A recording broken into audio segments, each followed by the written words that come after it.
আজ আপনাদের সাথে শেয়ার করব মেঘনা নদীর তীরে ঘোরাঘুরির কিছু মুহূর্ত নিয়ে। বাংলাদেশের দক্ষিণ উপকূলে এক শান্ত সবুজে মোড়ানো জনপদ চরপেশন।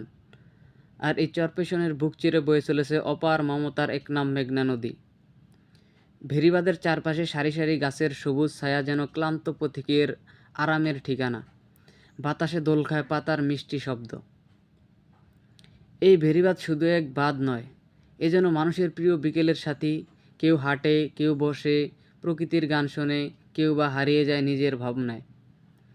নদীর তীরে বসে থাকা জেলেদের হাতে জালের প্রতিটি ফোর যেন এক একটি গল্প বুনে। জীবন ও জীবিকার প্রতিচ্ছবি ওখানেই। নদীর তীরে এমন এক দৃশ্য প্রতিদিন দেখা যায়, যেখানে নৌকা আর জাল গাঁথা থেকে জীবনের হিসেবের সঙ্গে।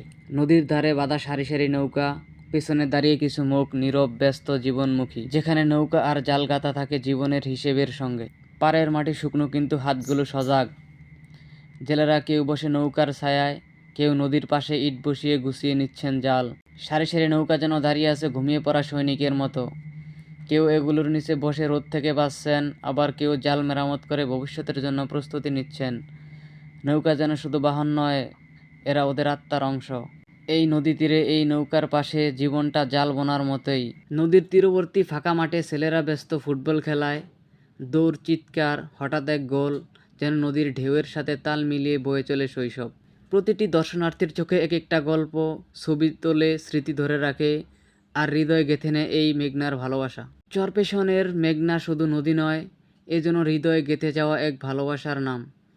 তুমি একবার এলে বারবার ফিরে আসতে ইচ্ছে করবে।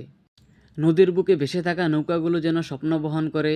জীবনের নিত্যযাত্রায় তারা কখনো জাল ফেলে, কখনো স্মৃতি গেঁথে রাখে। আপনারা যখন সময় পাবেন অবশ্যই এই মেঘনার তীরে ঘুরতে আসবেন। আপনার অশান্ত মনকে শান্ত করার জন্য এমন মনোরম দৃশ্যগুলি যথেষ্ট। দিন শেষে মেঘনার কোলে ডুবে যায় সূর্য, আকাশে রঙের খেলা আর পানিতে প্রতিচ্ছবি, এক অপার্থিব দৃশ্য। এই দৃশ্য দেখেই তো মন বলে আবারও আসিব ফিরে। প্রকৃতির এমন সুন্দর রূপ মনের মাঝে প্রশান্তি এনে দেয়।